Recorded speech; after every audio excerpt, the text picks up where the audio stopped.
want to fist fight the physical embodiment of the first 70 pages that I read, and I am 100% certain I would win purely based on the amount of rage that I felt.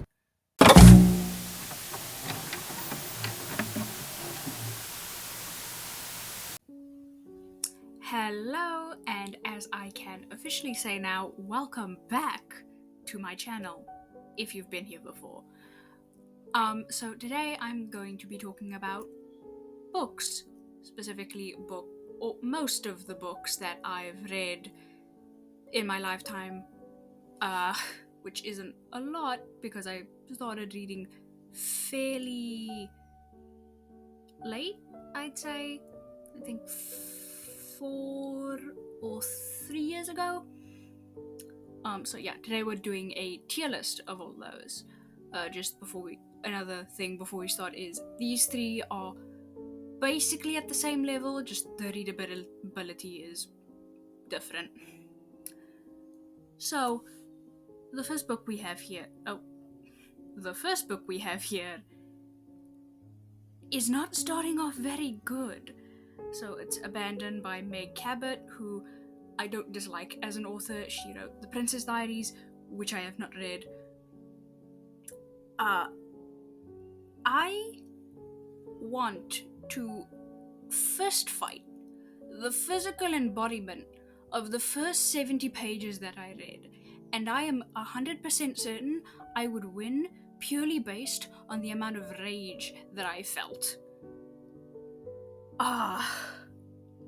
So yeah, the basic plot summary that I could gather is that it's a Hades and Persephone retelling, specific focus on romance, I think.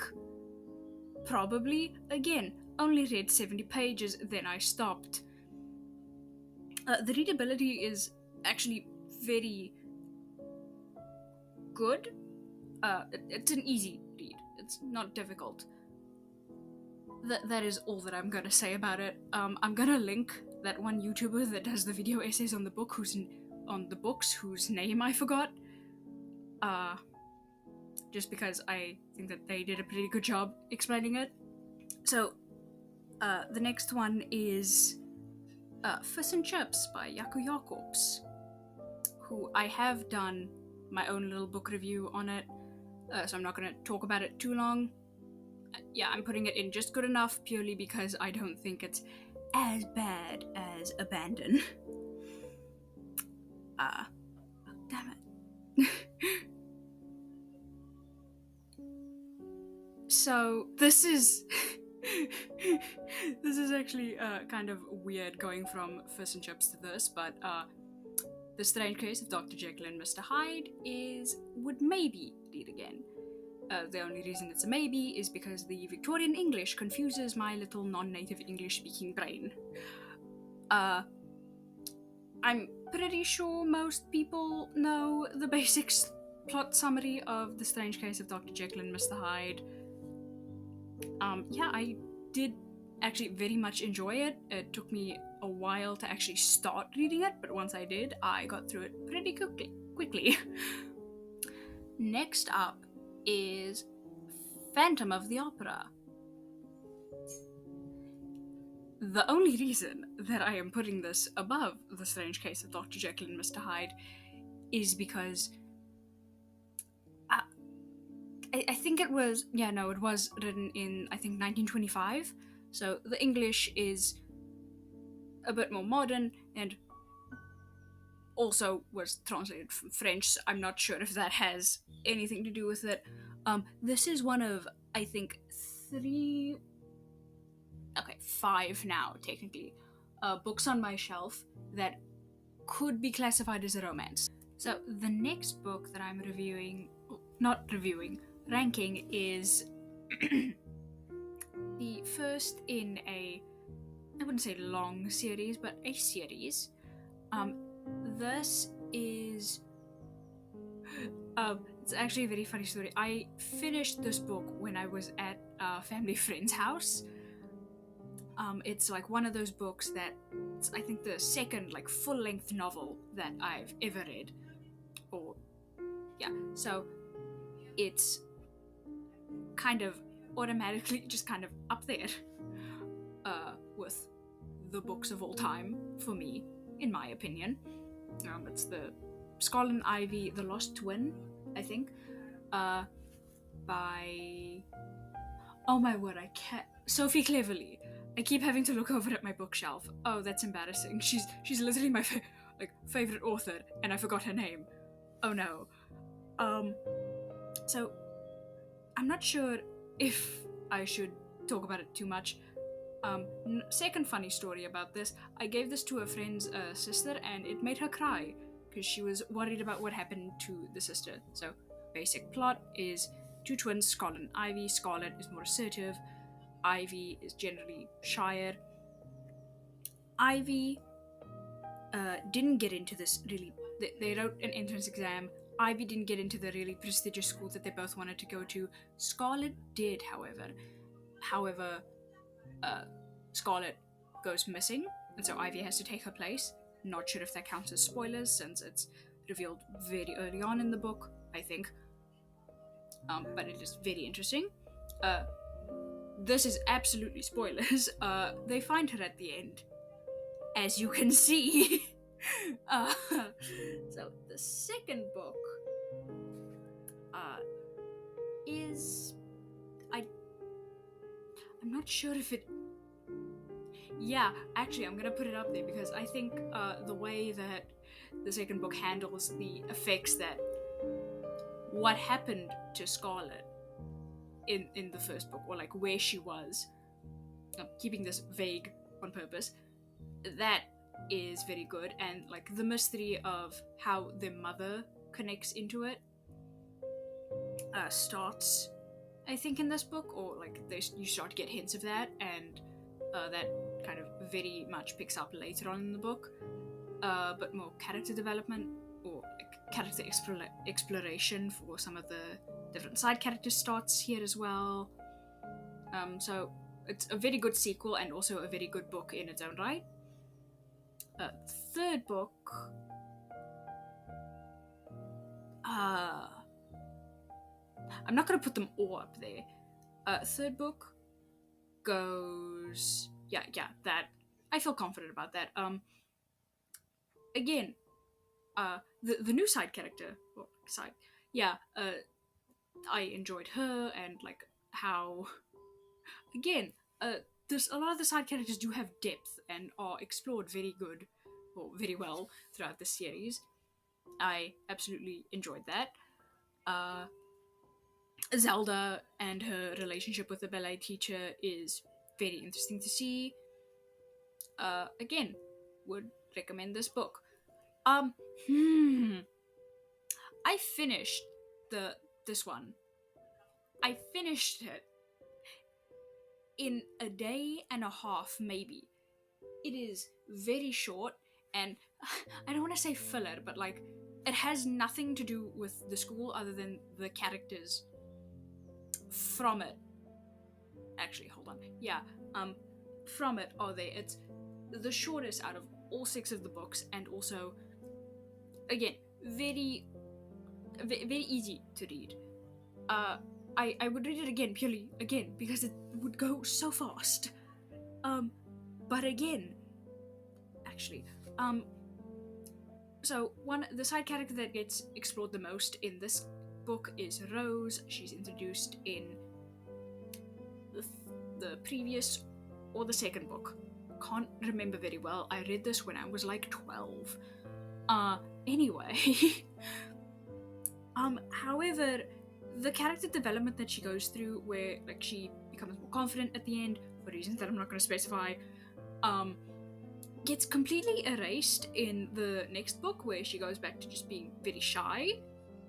However, yeah, so this I don't want to say they introduce magic, but or like they introduce something that seems like magic at first but isn't, and I did like that. I thought they would jump I thought Sophie cleverly was jumping the shark. She wasn't. And it was actually very clever.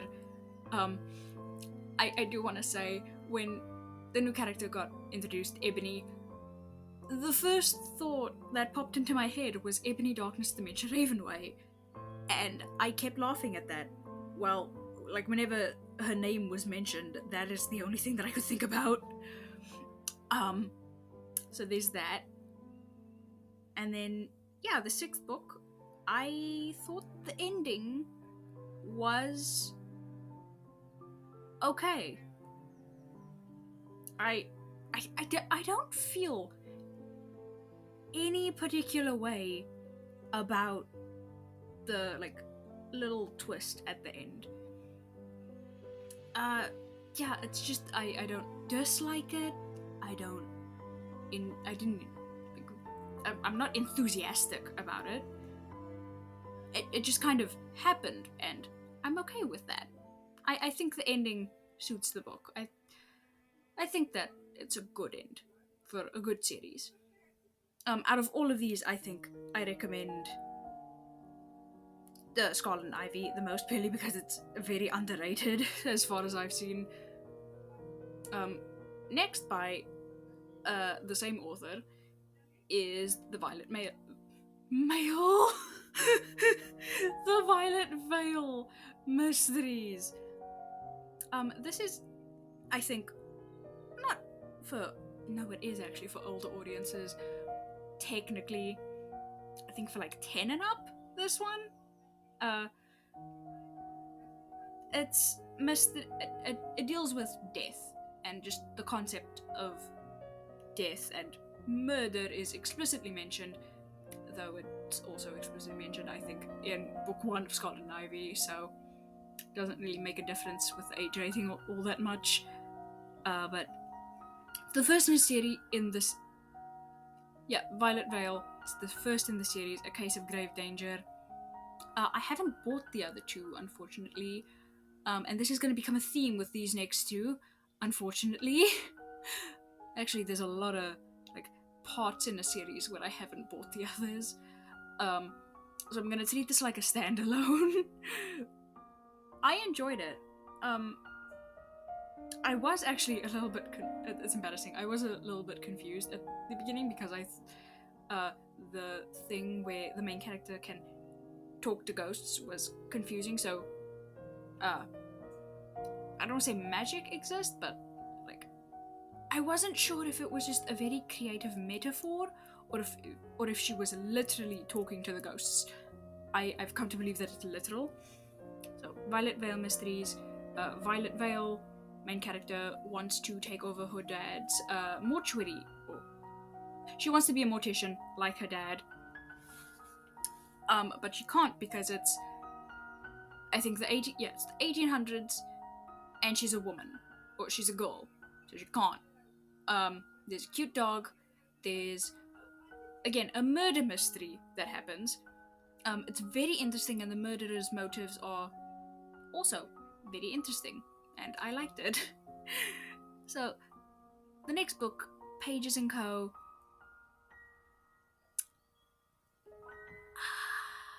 Again, it's kind of in the same boat as the pink one, the Lights Under the Lake, like it's an Indian shade. Where it's 300 and something pages, but the font is actually very big, so there's not a lot. I read it on a school trip where I was technically supposed to be bonding, but instead I read this to try and go to sleep because I'm boring like that.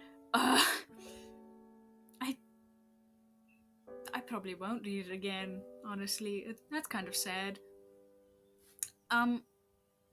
So Tilly, the main character, finds out that she's something called a book wanderer, means she can go into stories that she reads. I wish. One of the main characters featured in it is Alice from... that is the... I literally judged the book by its cover. It had metallic, like, lettering on it, and Alice from Alice in Wonderland, both of which are things that I love, so that's why I decided to pick it up. I don't regret it. I don't regret it. I also kind of recommend this one. Next book, Agatha Oddly and the Secret Key. It's okay.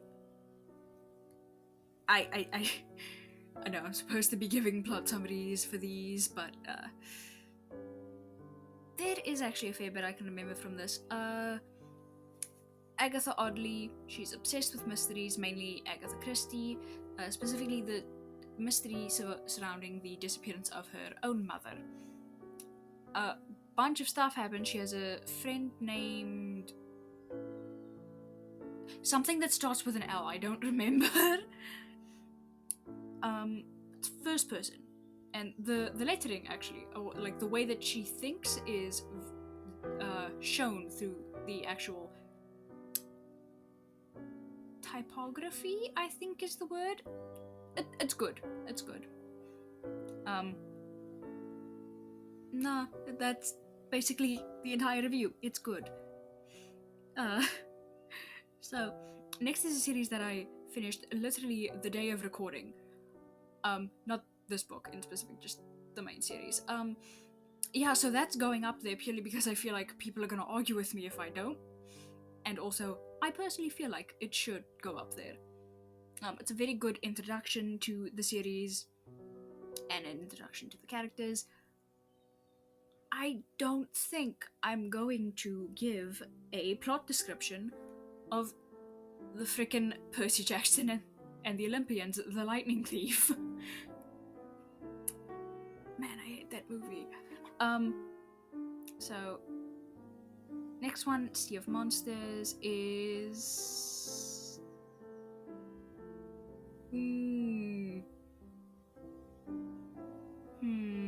I'm wavering on this.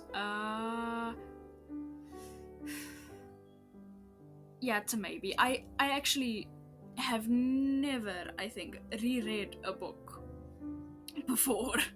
But like, if I had to, I would, because I do enjoy reading, as you can tell.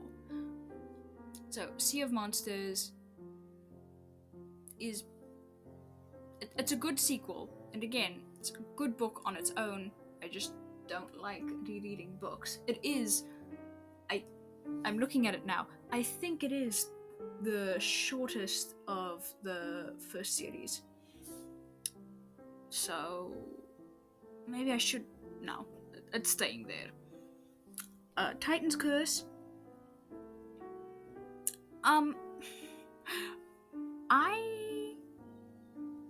Yeah, that is going in the would read again pile. I liked the introduction of the hunters. I thought they were very. I thought the hunters were very cool, and the kind of dilemma of spoilers, Annabeth wanting to join the hunters and then kind of not, and how Percy feels about that.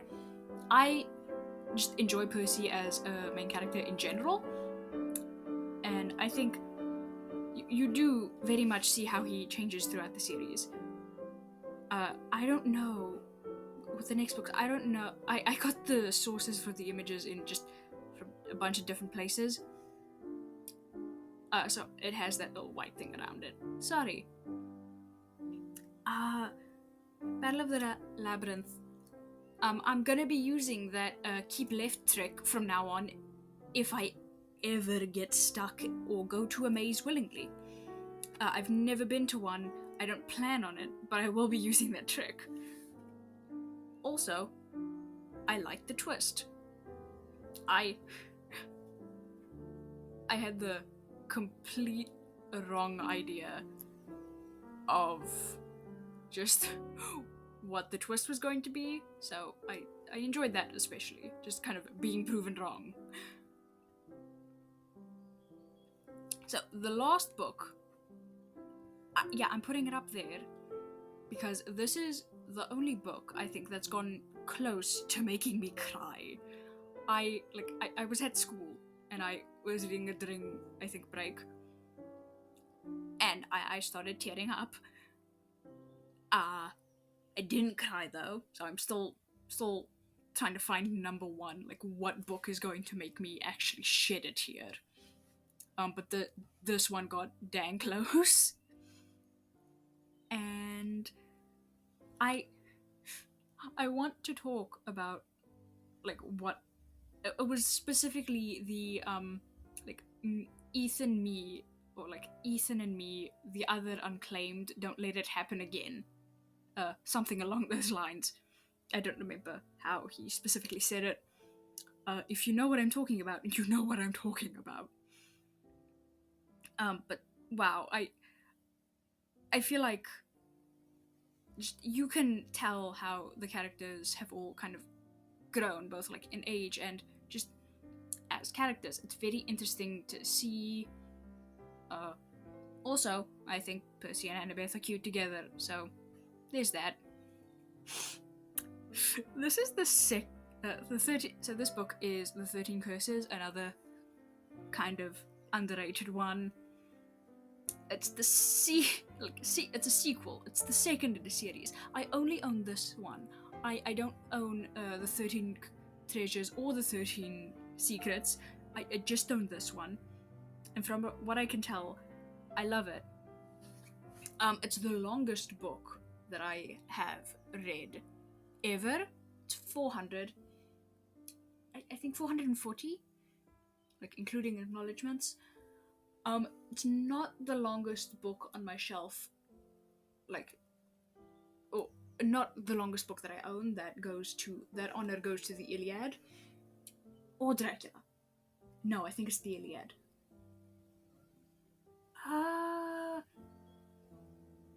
I mean, Iliad, if you don't count the complete fiction of H.P. Lovecraft, because that's like a bunch of smaller stories in one, so I don't count it. But yeah, so this is the first full-length novel that I read, like total. I used to read it like in law school or like middle school, I think. I used to read it like during the breaks, but then some of my friends started making fun of me for it, and so I stopped because I thought it was cringy. The 13 Curses by Michelle Harrison, I think. Yeah, Michelle Harrison. It is what got me into fae and just mythology in general, like different myths and beliefs from around the entire world. Yeah, this is what started it. This book shaped me as a person. And for that, I think I should actually put it way higher. Yeah, it stole my soul in a good way. We're going to an Afrikaans book now. I probably won't be reading this again. First in a series, like every other thing on this tier. Spookzoeker, François Bloemhof. Its Afrikaans title, I think, roughly translates to Ghost Seeker. Yeah, I think that's accurate. If you're Afrikaans and you want to come up with a better translation, let me know.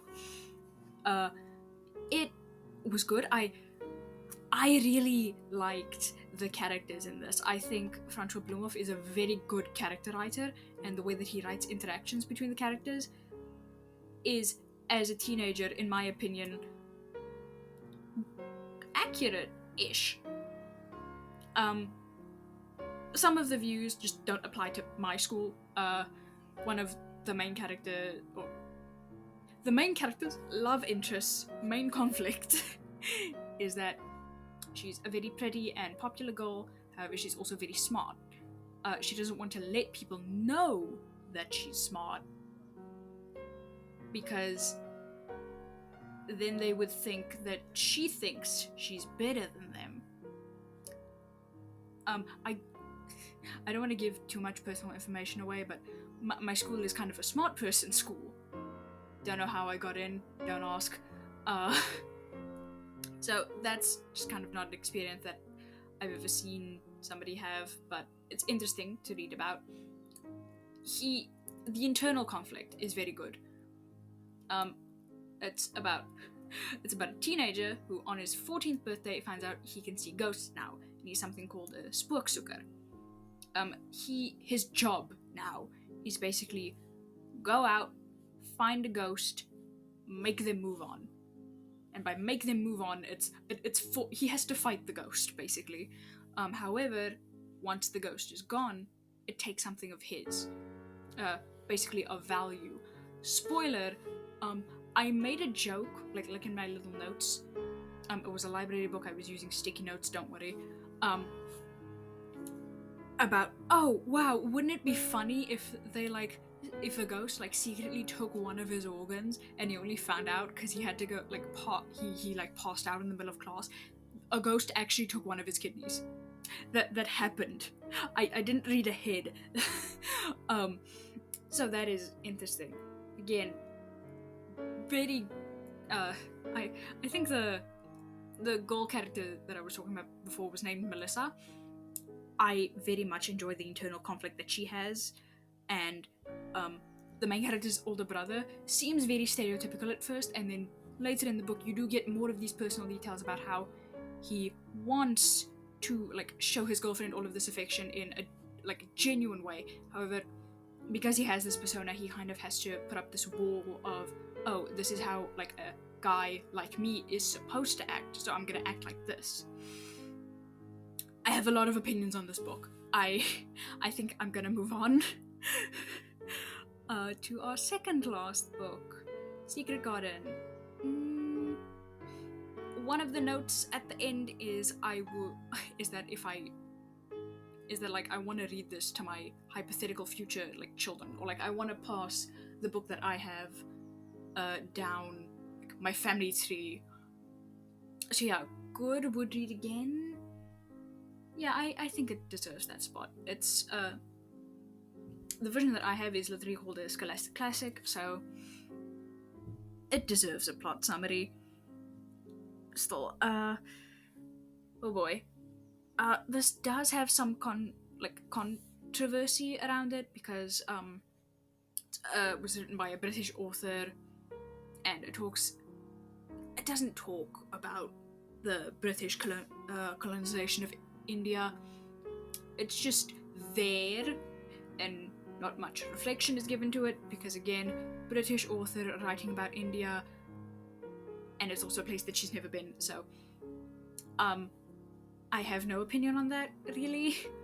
But the other story is that Mary, forgot her last name, is a 10-year-old orphan girl who is sent to live with her uncle after both of her parents die.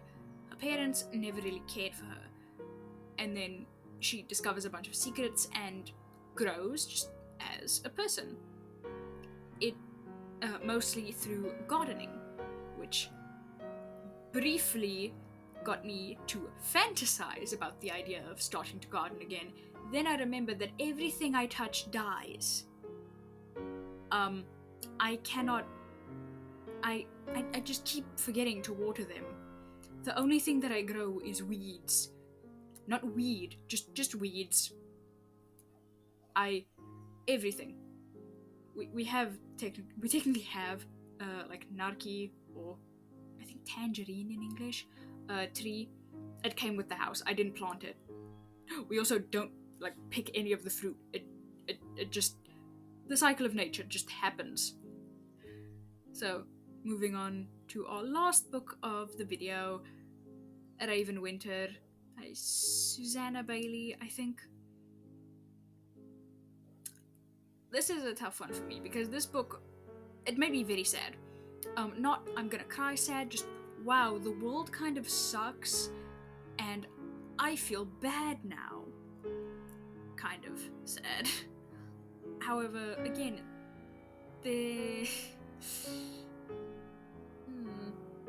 So, this book kind of has an interesting story behind it, the way I discovered it. It had one of those yellow stickers on it, and in the place that I go to, a yellow sticker just means it's on sale. It was very cheap, and so I decided to get it because I was looking for something new to read, and it turned out to be really good. I'm very happy about this. I recommend this, but so again, the story handles mostly about I don't want to say it handles about that is about abuse. However, that is one of the main themes of the book, and helplines are featured, or like, not featured. Why can't I speak properly now? Helplines are written down at the end of the book, and I think that is very good of the author. Specifically, I think the quote, like at the top, is, "If you or someone you know is affected by the issues in this book, here are links to help." It's all from, I think, the UK. But still, it's very good of the author to do that. The story, uh, the story is good. Again, it's kind of very depressing at. I don't want to say just the beginning. It's the beginning and the middle is super depressing, and then the end is just not melancholic. Or the end is kind of bittersweet. Yeah, that is definitely the word that I would use to describe it. The end is bittersweet. However, it is more sweet than bitter, if that makes any sort of sense. So yeah, this is my tier list of the books that I've read so far in my life. I should technically be saying novels because there's others. Well, I mean, Jekyll and Hyde is a novella. I of the books that I've read and haven't featured, the two Alice in Wonderland books are included. Some short Edgar Allan Poe stories, and I think that's it. So I think I'm gonna make one of these videos just kind of every year, and then just talk about the books that I've read in that year specifically. Anyway, goodbye.